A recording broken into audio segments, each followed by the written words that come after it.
Hello friends, I am doctor Mayank, consultant gastrosurgeon at Kaizen hospital. आज हम बात करेंगे कार्सिनोमा इसोफेगस। इसोफेगस यानी फूड पाइप, उसका कैंसर।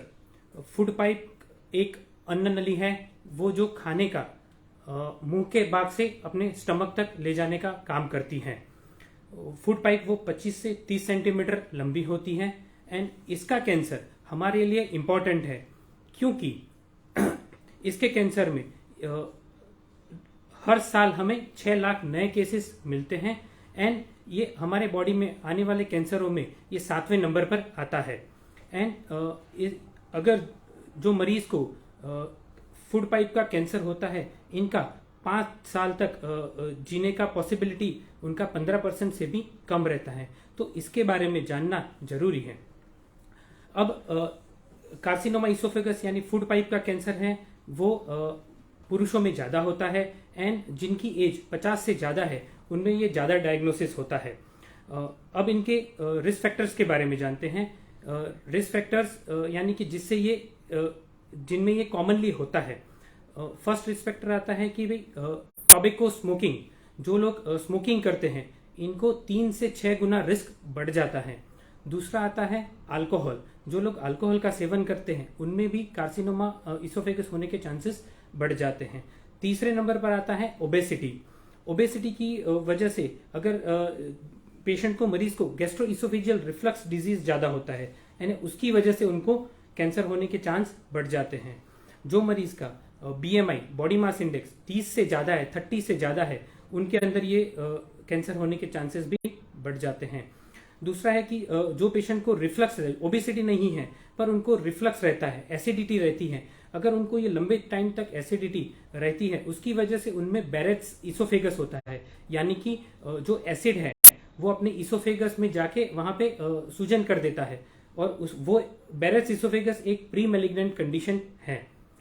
उसके बाद आता है कि जो लोगों को हॉट बेवरेजेस पीने की आदत है, यानी कि बहुत हॉट कॉफी या चाय ऐसे ड्रिंकिंग करने की आदत है, उन लोगों में भी ये रिस्क बढ़ जाता है।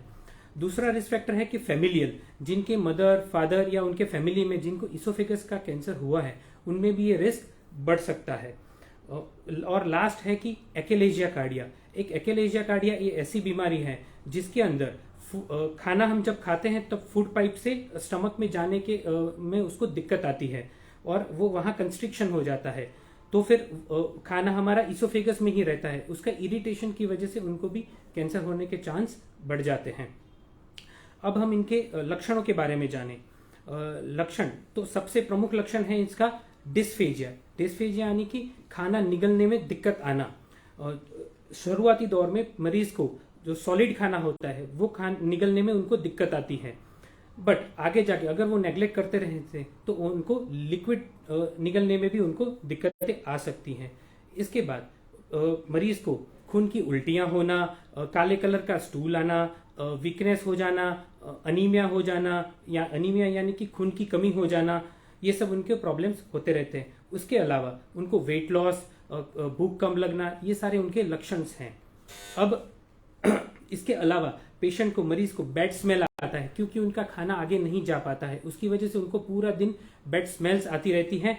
और इसके अलावा अगर इसोफेगस का जो कार्सिनोमा है अगर वो अपनी आगे वाली श्वास नली को भी इन्वॉल्व करता है तो उनको सांस लेने में दिक्कत आना, आगे वाली स्वर पेटी को भी अगर इन्वॉल्व करता है तो उनको आवाज बदल जाना, परसिस्टेंटली उनको खांसी आना, ये सब दिक्कतें उनको होती रहती हैं। अगर किसी को ये सब प्रॉब्लम्स है तो उनको डायग्नोसिस कैसे करेंगे? तो डायग्नोसिस के लिए सबसे पहले हमें upper GI endoscopy, upper GI endoscopy यानी हम दूरबीन से उनकी अन्न नली की जांच करेंगे और उसमें अगर हमें कोई डाउट लगता है तो हम वहां से बायोप्सी करते हैं।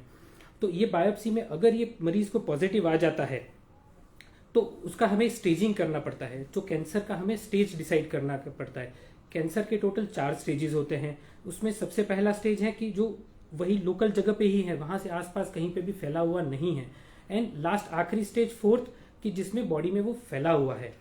तो उसका स्टेजिंग कैसे करें? तो स्टेजिंग के लिए हम सिटी स्कैन करते हैं और इसोफेगस के कैंसर के लिए हम CT scan neck, thorax and abdomen means छाती का, गले का एंड पेट का सिटी स्कैन करते हैं। उससे हमें पता चलता है कि फूड पाइप का कैंसर है वो उसके आसपास में कहाँ इन्वॉल्व है, आसपास के जो ऑर्गन्स है वहाँ इन्वॉल्व है या नहीं है, या उसके आसपास की छोटी छोटी लसिका ग्रंथियां फुली हुई है कि नहीं है। उसके बाद पेट स्कैन करते हैं जिससे पता चलता है कि हमारे ये कैंसर ब्रेन में, बोन्स में, लीवर में कहीं पे फैला हुआ है कि नहीं है, ये पता चलता है। एंड लास्ट आता है कि ब्रोंकोस्कोपी। ब्रोंकोस्कोपी यानी अगर जो मरीज को खांसी रहती है तो हम उनको श्वास नली में दूरबीन डाल के चेक करते हैं, क्योंकि बहुत लंबे टाइम कैंसर होने की वजह से श्वास नली एंड फूड पाइप दोनों के बीच में कम्युनिकेशन हो जाता है, फिस्टुला बन जाता है। उसकी वजह से मरीज को कॉन्स्टिपेशन, मरीज को खांसी आती रहती है। अब एक बार स्टेजिंग हो जाता है, उसके बाद इसका ट्रीटमेंट में ये मल्टी ट्रीटमेंट होता है। मल्टी मीन्स इसमें बहुत सारे स्पेशलिस्ट डॉक्टर्स का इन्वॉल्वमेंट जरूरी है, जैसे कि surgeon, chemotherapist, radiologist and radiotherapist, nutritionist, pathologist, ये सारे डॉक्टर्स एंड एंडोस्कोपिस्ट, ये सारे डॉक्टर मिलके उनका ट्रीटमेंट प्लान डिसाइड करते हैं। कौन से स्टेज का कैंसर है उसके हिसाब से उनका ट्रीटमेंट प्लान डिसाइड होता है। अगर मरीज को अर्ली स्टेज का कैंसर है जो अपने फूड पाइप के स्नायु में भी इन्वॉल्व नहीं है, जस्ट उनकी म्यूकोजा में इन्वॉल्व है एंड बहुत छोटा सा ट्यूमर है, तो उसकी ट्रीटमेंट हम एंडोस्कोपी से कर सकते हैं। दूसरा आता है कि भाई जिसका लोको रीजनल इन्वॉल्वमेंट मीन्स अन्न नली के आसपास के स्नायुओं में भी इन्वॉल्व है एंड आसपास की जो लसिका ग्रंथियां हैं वो भी फुली हुई हैं, तो इनके लिए हम सबसे पहले कीमोथेरापी एंड रेडियोथेरापी देते हैं। कीमो रेडियोथेरापी वो 5 हफ्ते की ट्रीटमेंट होती है। उसके बाद उनको 6 वीक का रेस्ट देने के बाद फिर से हम रीअसेस करते हैं एंड उसके बाद हम सर्जरी प्लान करते हैं। अब सर्जरी में क्या करना है? सर्जरी में हम उनका पूरा फूड पाइप, गले से लेके पेट तक का पूरा फूड पाइप उनका निकालते हैं। फूड पाइप के साथ आसपास की छोटी छोटी जो लसिका ग्रंथियां होती हैं उनको भी निकालना जरूरी है। ये ऑपरेशन हम 3 पद्धति से कर सकते हैं। एक है ओपन सर्जरी, जिसमें हम गले, अपनी छाती, चेस्ट एंड पेट का भाग उनको खोल के ओपन सर्जरी से हम इसोफेगस को पूरा निकाल सकते हैं। दूसरा आता है लेप्रोस्कोपिकली यानी दूरबीन से ये पूरा ऑपरेशन होता है, जिसमें हम अपनी चेस्ट के अंदर एंड एब्डोमेन के अंदर दूरबीन डाल के उसका ऑपरेशन करके पूरी फूड पाइप को निकाल सकते हैं। एंड थर्ड आता है रोबोटिक सर्जरी, जिसमें सेम एज लेप्रोस्कोपी होता है बट वहां पे रोबोट के ऊपर सर्जन बैठ के काम करता है। एंड अब ये जो फूड पाइप निकाला है तो अब हम नया फूड पाइप अपने स्टमक या अपने बड़ी इंटेस्टाइन से नई फूड पाइप बनाते हैं और जिसका यहाँ पे कनेक्शन करते हैं ताकि मरीज नॉर्मली खाना खा सके।